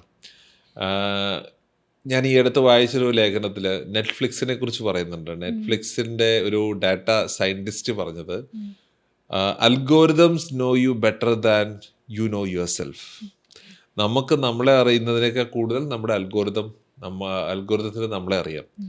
നമ്മളിപ്പോൾ ഒരു നെറ്റ്ഫ്ലിക്സിൻ്റെ ഒരു വിൻഡോ എടുത്താൽ ഓരോ വ്യക്തിയുടെയും വിൻഡോ ഡിഫറൻ്റ് ആണ്. കാരണം ഞാൻ എന്താണോ മുമ്പ് കണ്ടിട്ടുള്ളത്, എൻ്റെ ഇഷ്ടങ്ങൾക്കനുസരിച്ചിട്ടുള്ള ഒരു ഫീഡുകളാണ് ആ നെറ്റ്ഫ്ലിക്സിൽ വരിക. അതുപോലെ നമ്മൾ ഇൻസ്റ്റാഗ്രാം എടുത്തു കഴിഞ്ഞാൽ ഓരോരുത്തരുടെയും ഒരു ഇൻസ്റ്റാഗ്രാം പേജ് എടുത്തു കഴിഞ്ഞാൽ അറിയാം അയാളുടെ ഇഷ്ടാനിഷ്ടങ്ങളും അയാളുടെ സ്വഭാവം എല്ലാം നമുക്ക് മനസ്സിലാവും. കാരണം അൽഗോരിതം അതനുസരിച്ചിട്ടാണ് നമുക്കത് തരുന്നത്. ഇതിൻ്റെ ഒരു വളരെ എക്സ്ട്രീം എക്സാമ്പിൾ എന്ന് പറഞ്ഞു കഴിഞ്ഞാൽ ടാർഗറ്റ് സ്റ്റോഴ്സ്, US ഒരു വലിയ ശൃംഖലയാണ്, സൂപ്പർ മാർക്കറ്റ് ശൃംഖലയാണ്. ഒരു ദിവസം അവിടെ ഒരു വൃദ്ധനായ വ്യക്തി വന്ന് വലിയ ബഹളം ഉണ്ടാക്കി. അയാൾ പറയുകയാണ്, നിങ്ങൾ എന്തിനാണ് എൻ്റെ 16 വയസ്സുള്ള മകൾക്ക് മെറ്റേണിറ്റി ക്ലിനിക്കിൻ്റെ പാംപ്ലെറ്റുകൾ അയക്കുന്നത്? നിങ്ങൾ ഞങ്ങളെ അപമാനിക്കാൻ ശ്രമിക്കുകയാണോ എന്ന് ചോദിച്ചു. അപ്പോൾ അവർ അദ്ദേഹത്തോട് ക്ഷമയൊക്കെ ചോദിച്ച് അദ്ദേഹത്തെ തിരിച്ചു വിട്ടു. ഒരാഴ്ചയ്ക്ക് ശേഷം അദ്ദേഹം വന്ന് ഇവരോട് ക്ഷമ ചോദിച്ചു. അദ്ദേഹം പറഞ്ഞു, എൻ്റെ മകൾ പ്രഗ്നൻ്റാണ്. അപ്പോൾ ചോദ്യം ഇതാണ്, ഒരച്ഛൻ മകൾ പ്രഗ്നൻ്റ് ആണ് അറിയുന്നതിന് മുമ്പേ ടാർഗറ്റ് സ്റ്റോർ എങ്ങനെ മനസ്സിലാക്കി ആ കുട്ടി പ്രഗ്നൻ്റ് ആണ്? ടാർഗറ്റ് സ്റ്റോറിന് അവരുടെ കസ്റ്റമേഴ്സിൻ്റെ പർച്ചേസ് എല്ലാം മാപ്പ് ചെയ്യാനുള്ള ഫെസിലിറ്റി ഉണ്ട്.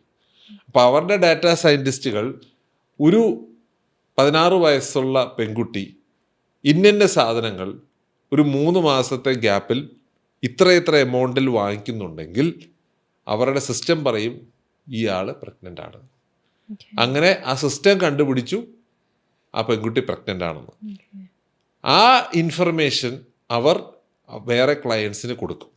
പ്രഗ്നൻ്റ് ആയ ഒരാൾക്ക് മാർക്കറ്റ് ചെയ്യേണ്ട കാര്യങ്ങൾ അവർ ഇയാൾക്ക് അയച്ചു കൊടുക്കും.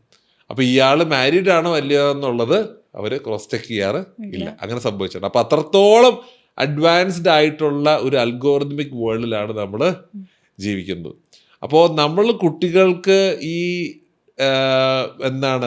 സ്ക്രീൻ ടൈം കൊടുക്കുമ്പോൾ അത് ഒബ്വിയസ്ലി അൽഗോറിതമാണ് അവരെന്താ കാണേണ്ടതെന്ന് തീരുമാനിക്കുന്നത്. അപ്പം അൽഗോറിതം ഒരിക്കലും ഇത് കുട്ടിക്ക് നല്ലതാണോ എന്ന് ചിന്തിക്കില്ല. അൽഗോരിതം എപ്പോഴും ഈ കുട്ടി ഇത് വീണ്ടും വീണ്ടും കണ്ടുകൊണ്ടിരിക്കുമോ എന്ന് മാത്രമേ ചിന്തിക്കുകയുള്ളൂ. പിന്നെ അൽഗോരിതത്തിൻ്റെ വേറൊരു പ്രശ്നം, അൽഗോരിതം എക്കോ ചേംബേഴ്സ് ക്രിയേറ്റ് ചെയ്തുകൊണ്ടേയിരിക്കും. എക്കോ ചേംബേഴ്സ് എന്ന് പറഞ്ഞു കഴിഞ്ഞാൽ ഞാൻ വിശ്വസിക്കുന്ന കാര്യം റീഇൻഫോഴ്സ് ചെയ്യുന്ന കണ്ടന്റുകളായിരിക്കും എനിക്ക് കിട്ടിക്കൊണ്ടിരിക്കുക. അപ്പോൾ ഞാൻ വിശ്വസിക്കുന്നതാണ് ശരി എന്ന് ഓരോരുത്തരെയും ഉറച്ചു വിശ്വസിപ്പിക്കുന്ന കണ്ടന്റുകൾ എനിക്ക് വന്നുകൊണ്ടേയിരിക്കും. ഇപ്പം ഞാൻ ഇന്ന ഒരു പൊളിറ്റിക്കൽ പാർട്ടിയുടെ ആളാണ്, അപ്പോൾ ആ പൊളിറ്റിക്കൽ പാർട്ടി ചെയ്യുന്നത് കറക്റ്റാണ് എന്നുള്ള ഇൻഫർമേഷൻ ആയിരിക്കും എനിക്ക് കിട്ടിക്കൊണ്ടിരിക്കുക. അപ്പോൾ എൻ്റെ വിശ്വാസം, അപ്പം മറ്റുള്ളവർ ചെയ്യുന്ന ഇപ്പം ഈ ഒരു പാർട്ടി ചെയ്ത തെറ്റായിട്ടുള്ള കാര്യങ്ങൾ ഒരിക്കലും എൻ്റെ ഫീഡിൽ വരില്ല. അപ്പൊ ഞാൻ ഉറച്ചു വിശ്വസിക്കും, ഞാൻ വിശ്വസിക്കുന്നത് മാത്രമാണ് ശരിയെന്ന്. അപ്പോൾ ആളുകൾ തമ്മിലുള്ള ധ്രുവീകരണം ഒരുപാട് കൂടും.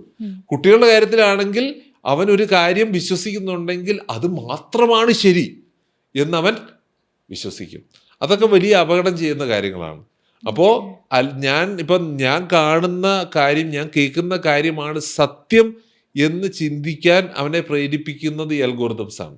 അപ്പം അതിനും അപ്പുറത്ത് എന്താണ് സത്യം, എന്താണ് യാഥാർത്ഥ്യം എന്ന് അവരെ ചിന്തിപ്പിക്കുകയും അവർക്കത് പറഞ്ഞ് മനസ്സിലാക്കി കൊടുക്കാനും നമ്മുടെ സിസ്റ്റത്തിന് കഴിയണം. അപ്പോൾ അൽഗോരിതത്തിൻ്റെ ട്രാപ്പിൽ അവർ ലൂപ്പിൽ പെടാതെ ഒരു ഗൈഡഡ് ആയിട്ട് ഒരു ഷെയർഡ് ആയിട്ടുള്ള യൂസേജ് അതിന് ഒരു പരിധിവരെ ഹെൽപ്പ് ചെയ്യും. പിന്നെ ആക്സസ്, അതോറിറ്റി പ്രൊവൈഡ് ചെയ്യുന്ന റെസ്ട്രിക്റ്റഡ് ആക്സസിലൂടെ നമുക്കത് ഒരുപാട് കൺട്രോൾ ചെയ്യാൻ സാധിക്കും. ഓക്കെ. അതെ. ഇപ്പം ഇന്ന് കുട്ടികൾ ജനിക്കുന്നതിന് മുൻപേ തന്നെ അവരുടെ social media pages, social media accounts ഒക്കെ ക്രിയേറ്റ് ചെയ്യപ്പെട്ടുകൊണ്ടിരിക്കുന്ന ഒരു ലോകത്താണ് നമ്മുടെ ശരിക്കും. അവർ ജനിച്ച കാലം മുതലുള്ള ഫോട്ടോസ്, ഇപ്പം ഇന്ന് എത്തി നിൽക്കുന്ന വരെയുള്ള ഫോട്ടോസൊക്കെ സോഷ്യൽ മീഡിയയിൽ എല്ലായിടത്തും പറഞ്ഞുകൊണ്ടിരിക്കുകയാണ്. അപ്പൊ ശരിക്കും പറഞ്ഞാൽ അങ്ങനെ ഒരു കാലത്തിൽ ജീവിക്കുന്ന കുട്ടികൾക്ക് ഈ ഒരു ജെൻ ആൽഫ കിഡ്സിന് ഏത് രീതിയിലാണ്, എന്താണ് പ്രൈവസി എന്ന് നമുക്ക് എങ്ങനെയാ പഠിപ്പിച്ചു കൊടുക്കാൻ പറ്റുന്നത്? ഈ ഇന്നത്തെ ലോകത്ത് ഡിജിറ്റലി നോ പറയാൻ പഠിപ്പിക്കുക എന്നുള്ളതാണ് ഒരു വലിയ ഒരു സ്കിൽ എന്ന് പറയുന്നത്. ഒരു 2-3 എക്സാമ്പിൾസ് ഞാൻ പറയാം. ഒരു കുട്ടി ഒരു കോസ്മെറ്റിക് ആപ്പ് ഡൗൺലോഡ് ചെയ്തു. അപ്പോൾ ആ കോസ്മെറ്റിക് ആപ്പിൽ നമുക്ക് നമ്മുടെ പല പല ഇത് ട്രൈ ചെയ്യാം, പ്രോഡക്ട്സ് ട്രൈ ചെയ്യാം, നമ്മുടെ മുഖം എങ്ങനെ ഇരിക്കുമെന്ന് നോക്കാം. അപ്പോൾ അതിന് വേണ്ടിയിട്ട് നമ്മൾ നമ്മുടെ ക്യാമറ ആക്സസ് കൊടുക്കണം, മൈക്രോഫോൺ ആക്സസ് കൊടുക്കണം, ലൊക്കേഷൻ ആക്സസ് കൊടുക്കണം. ഇതെല്ലാം കുട്ടി കൊടുത്തു. അങ്ങനെ കുറച്ച് നാളുകൾക്ക് ശേഷം ഈ കുട്ടിയുടെ പേരൻസിന് ആ കുട്ടിയുടെ മൊബൈലിൽ നിന്നും മനസ്സിലായി ആ കുട്ടിക്ക് സ്ട്രേഞ്ചേഴ്സിൽ നിന്നും ഈ കുട്ടിയെക്കുറിച്ചും ഈ കുട്ടിയുടെ സ്കൂളിനെക്കുറിച്ചും ഈ കുട്ടിയുടെ പല പല പേഴ്സണൽ കാര്യങ്ങളെക്കുറിച്ചുമുള്ള ചാറ്റുകളും കുറികളും ഒക്കെ വരുന്നു. അങ്ങനെ ഇവർ ഈ പറഞ്ഞ ആപ്പിനെ സ്യൂ ചെയ്തു. കാരണം ഈ പറഞ്ഞ ആപ്പ് ഈ കുട്ടിയുടെ ഈ ഇൻഫർമേഷൻസ് എല്ലാം പബ്ലിക് ഡൊമൈനിൽ, പബ്ലിക്കിൽ ഡിഫോൾട്ടായിട്ട് കിടന്നുകൊണ്ട് പബ്ലിക്കിന് ഇതെല്ലാം അവൈലബിൾ ആയിരുന്നു. അപ്പോൾ കുട്ടികൾ അറിയുന്നില്ല ഇതിൻ്റെ പ്രശ്നങ്ങൾ. അതുപോലെ വേറൊരു സംഭവം എന്ന് പറഞ്ഞു കഴിഞ്ഞാൽ നമ്മുടെ ഡിജിറ്റൽ ഫുട് പ്രിന്റ്, അതിൻ്റെ പ്രാധാന്യം നമ്മുടെ കുട്ടികൾ തീരെ മനസ്സിലാക്കുന്നില്ല. അത് ഇന്ത്യയിൽ സംഭവിച്ചൊരു കാര്യമാണ്. ഒരു പയ്യൻ അവന് ഈ സോഷ്യൽ മീഡിയയിൽ വളരെ ഫണ്ണി ആയിട്ടുള്ള ഒരുപാട് വീഡിയോസ് ഇടുന്നതാണ്. അതിനകത്ത് ചിലത് കോൺട്രവേഴ്ഷ്യലാണ്, ചില വളരെ കോൺട്രവേഴ്ഷ്യലായിട്ടുള്ള വിഷയങ്ങളിലും അവൻ വീഡിയോസ് ഇടാറുണ്ട്. അങ്ങനെ അവന് ഒരു വളരെ ഫേമസ് ആയിട്ടുള്ള ഒരു US കമ്പനിയിൽ നിന്ന് ഒരു ഇൻറ്റേൺഷിപ്പ് കിട്ടുകയാണ് യൂത്ത് പ്രോഗ്രാമിന്. പക്ഷേ അവനത് കിട്ടുമെന്ന് ഉറപ്പായിരുന്നു. പക്ഷേ കമ്പനി അവനെ റിജക്റ്റ് ചെയ്തു. കാരണം അവൻ്റെ ഡിജിറ്റൽ ഫുട് പ്രിന്റ് ചെക്ക് ചെയ്ത് നോക്കിയപ്പോൾ അവൻ്റെ പ്രൊഫൈലിൽ ഇതുപോലെ ഒരുപാട് കോൺട്രവേഴ്ഷ്യൽ ആൻഡ് ഒഫെൻസീവ് വീഡിയോസ് കിടക്കുന്നതായിട്ട് കണ്ടു. അപ്പോൾ അവൻ്റെ പേഴ്സണാലിറ്റിയുടെ ഒരു റിഫ്ലക്ഷൻ ആയിട്ടാണ് അവരത് കണ്ടത്. അപ്പോൾ അവൻ്റെ ജീവിതത്തിലെ വലിയൊരു അവസരമാണ് അവൻ നഷ്ടപ്പെടുത്തി കളഞ്ഞത്. അപ്പോൾ ചെറുപ്പത്തിൽ ഈ ഡിജിറ്റൽ വേൾഡിൽ ഒന്നും നമുക്ക് മാച്ച് കളയാൻ പറ്റില്ല എന്നുള്ളത് നമ്മുടെ കുട്ടികൾ മനസ്സിലാക്കുന്നില്ല. പണ്ട് ചെയ്തൊരു തമാശയായിരിക്കാം, പക്ഷെ അത് ഇപ്പോഴും അവിടെ കിടക്കുന്നുണ്ട്. ഇപ്പോഴും ഞാൻ ആരാണ് എന്നുള്ളത് ആളുകളെ ഡിസൈഡ് ചെയ്യിപ്പിക്കുന്നത് ആ ഒരൊറ്റ കാര്യമായിരിക്കാം.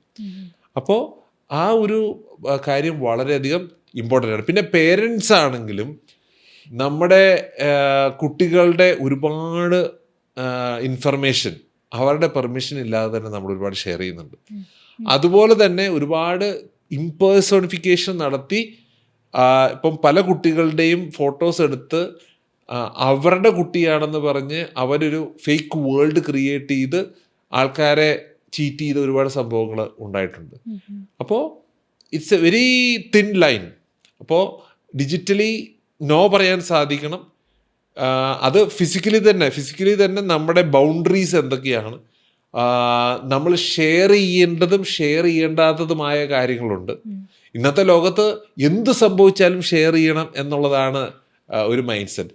പക്ഷേ എല്ലാം ഷെയർ ചെയ്യേണ്ടതല്ല, എല്ലാം പബ്ലിക് അറിയേണ്ട കാര്യങ്ങളല്ല, ചിലതെല്ലാം പ്രൈവറ്റാണ്. ഇതെല്ലാം നമ്മൾ കുട്ടികളെ എഡ്യൂക്കേറ്റ് ചെയ്യേണ്ടതായിട്ട് ഉണ്ട്. അത് കൂടുതലും മാതാപിതാക്കളിൽ നിന്നാണ് കുട്ടികൾ പഠിക്കേണ്ടത്.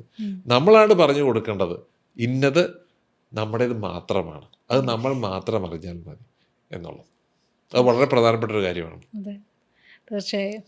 ഇപ്പം ഇന്ന് ജെൻ ആൽഫ കിഡ്സിന് ഇപ്പം ഏതു നേരവും സോഷ്യൽ മീഡിയ തന്നെ യൂസ് ചെയ്യുന്ന അത്തരം ഒരു കുട്ടികൾക്ക് നമ്മൾ പ്രൈവസീൻ്റെ കാര്യം പറഞ്ഞു. അതുപോലെ തന്നെയാണ് അവരിപ്പം നേരത്തെ സാറ് പറഞ്ഞിട്ടുണ്ടായിരുന്ന ഒരു കാര്യം എന്ന് പറയുന്നത്, നമ്മൾ പണ്ടെങ്ങോ ഇട്ട വീഡിയോസോ പോസ്റ്റോ ആണെങ്കിലും അത് റിമൂവ് ചെയ്യപ്പെടുന്നില്ല, അത് അവിടെ തന്നെ നിൽക്കുകയാണ്. എല്ലാ കാലത്തും സോഷ്യൽ മീഡിയയിൽ അതുണ്ട്. അപ്പോൾ അത്തരം ഒരു കാലഘട്ടത്തിൽ എന്തെങ്കിലും ചെയ്ത കാര്യമോ അങ്ങനെ എന്തെങ്കിലുമൊക്കെ വെച്ചിട്ട് സൈബർ ബുള്ളിങ് പലപ്പോഴും പല ആളുകളും പല കുട്ടികളും ഒക്കെ എക്സ്പീരിയൻസ് ചെയ്യുന്നുണ്ട്. സോ നമ്മൾ കേൾക്കുന്നുണ്ട്, കാണുന്നുണ്ട്, സൈബർ ബുള്ളിങ് എക്സ്പീരിയൻസ് ചെയ്തിട്ട് പലരും സൂയിസൈഡ് ചെയ്ത, വളരെ ചെറിയ കുട്ടികൾ പോലും സൂയിസൈഡ് ചെയ്ത ഒരുപാട് സിറ്റുവേഷൻസ് ഉണ്ടായിട്ടുണ്ട്. അപ്പോൾ ശരിക്കും എങ്ങനെയാണ് ഈ ഒരു ആൽഫ കിഡ്സ് സൈബർ ബുള്ളിങ്ങിനെ അതിജീവിക്കേണ്ടത്? ഈ അടുത്ത് ഞാൻ കണ്ട ഒരു വളരെ ഇൻട്രസ്റ്റിംഗ് ആയിട്ടുള്ള ഒരു നെറ്റ്ഫ്ലിക്സ് ഡോക്യുമെൻ്ററിയാണ് അഡോളസൻസ്. ലോകമെമ്പാടും ഒരുപാട് ഡിബേറ്റിന് കാരണമായ ഒരു ഡോക്യുമെൻ്ററിയാണ്. അപ്പോൾ അത് 4 എപ്പിസോഡായിട്ടാണ്. അപ്പോൾ ആ എപ്പിസോഡ് സ്റ്റാർട്ട് ചെയ്യുന്നത് ഒരു എനിക്ക് വന്നത് സ്കൂളിൽ പഠിക്കുന്ന ഒരു പയ്യനെ പോലീസ് വന്ന് അറസ്റ്റ് ചെയ്യുന്നതാണ്. അപ്പോൾ പേരൻസിന് ഒരു ഐഡിയ ഇല്ല എന്തുകൊണ്ടാണെന്നുള്ളത്. അപ്പോൾ അവനെതിരെയുള്ള ചാർജ് എന്ന് പറഞ്ഞാൽ അവൻ്റെ സഹപാഠിയെ കുത്തിക്കൊന്നു എന്നുള്ളതാണ് അവൻ്റെ എതിരെയുള്ള ചാർജ്. പിന്നെ അത് ഇവോൾവ് ചെയ്ത് വരുമ്പോൾ പേരൻസ് പറയുന്നതാണ് ഒരിക്കലും അവൻ ചെയ്യില്ല. പിന്നെ അവർ വീഡിയോ കാണിക്കുന്നു, വീഡിയോയിൽ ഇവൻ കുത്തിക്കൊല്ലുന്നത് കാണുന്നു. പക്ഷേ ഇതിൻ്റെ കാരണം എന്താണെന്ന് ആർക്കും മനസ്സിലാവുന്നില്ല. അപ്പോൾ അതിനകത്ത് അവർ എക്സ്പ്ലോർ ചെയ്ത് പോകുമ്പോൾ മനസ്സിലാവുന്നത് it was A case of cyber bullying. പക്ഷേ ഈ സൈബർ ബുള്ളിങ് എങ്ങനെ സംഭവിച്ചു എന്നുള്ളത് അവർക്ക് ഒരു കാര്യവും മനസ്സിലാവുന്നില്ല. ഇവർ ഈ കുട്ടികളുടെ ഇൻസ്റ്റാഗ്രാം ഫീഡ്സും എല്ലാ സോഷ്യൽ മീഡിയ സ്പേസും എല്ലാം ചെക്ക് ചെയ്തു. എല്ലാത്തിലും വളരെ നോർമലാണ്. പക്ഷേ നമ്മൾ കാണാത്ത ഒരു ലോകം അതിലുണ്ട് എന്നുള്ളതാണ് ആ ഡോക്യുമെൻ്ററിയിലൂടെ അവർ നമുക്ക് പറഞ്ഞു തന്നത്. ഇപ്പോൾ നമ്മൾ ഒരാളോടുള്ള ഇഷ്ടം കാണിക്കണമെങ്കിൽ നമ്മളൊരു റെഡ് ലവ് ഇടും.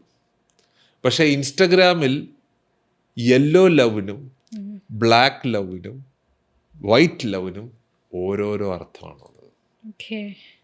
അതുപോലെ നമ്മൾ ആദ്യം it all started as A joke എന്നാണ് അതിനകത്ത് പറയുന്നത്. ചിലപ്പോൾ ഒരു മീം ആയിരിക്കും, അല്ലെങ്കിൽ ഒരു ഇമോജി ആയിട്ടായിരിക്കും, അത് ചിലപ്പോൾ ഒരു നെയിം കോളിംഗ് ആയിട്ട് മാറും. അങ്ങനെ ഇവോൾവ് ചെയ്തായിരിക്കും സൈബർ ബുള്ളിങ് പോകുന്നത്. അപ്പം അങ്ങനെ വിസിബിൾ ആയിട്ടുള്ള ഒരു കാര്യവും ഉണ്ടാവില്ല. പക്ഷേ ആ കുട്ടിക്കുണ്ടാക്കുന്ന ആഘാതം അത് ഭയങ്കരമായിരിക്കും. പിന്നെ വേറൊരു എക്സ്ട്രീം എന്ന് പറഞ്ഞാൽ നമ്മുടെ കുട്ടികൾ സോഷ്യൽ മീഡിയ ഉപയോഗിക്കാതിരിക്കുമ്പോൾ പേരൻസ് ഹാപ്പിയാവും. പക്ഷേ അത് വളരെ എക്സ്ട്രീം ആയിട്ടുള്ളൊരു സിറ്റുവേഷനാണ്. കാരണം കുട്ടികളുടെ സോഷ്യൽ ഓക്സിജനാണ് സോഷ്യൽ മീഡിയ. അതൊരാൾ വേണ്ടാന്ന് വെക്കുക എന്ന് പറയുമ്പോൾ ആ സോഷ്യൽ മീഡിയയിൽ അത്രത്തോളം ഹ്യൂമിലിയേഷനും അത്രത്തോളം ബുദ്ധിമുട്ടുകളും അനുഭവിക്കുന്ന ഒരാളാണ് അതിൽ നിന്ന് മാറി നിൽക്കുന്നത് എന്നുള്ളത് നമ്മൾ ആലോചിക്കണം. അപ്പോൾ നമ്മുടെ കുട്ടികൾ വളരെ പ്രത്യക്ഷത്തിൽ വളരെ നോർമലായിട്ട് ചെയ്യുന്ന കാര്യങ്ങളുടെ ഉള്ളിൽ നമ്മളറിയാത്ത നമുക്ക് അന്യമായ ഒരു ഭാഷയിൽ അവർ ഹ്യൂമിലിയേറ്റ് ചെയ്യപ്പെടുന്നുണ്ട്, അവർ ബുള്ളി ചെയ്യപ്പെടുന്നുണ്ട് എന്നുള്ളതാണ് അതിനകത്തെ കാര്യം. നമ്മുടെ ഇപ്പോഴത്തെ ഒരുപാട് ലാംഗ്വേജസ് തന്നെ, ജാർഗൺസ് തന്നെ നമുക്ക് മനസ്സിലാവുന്നതിനപ്പുറത്താണ്.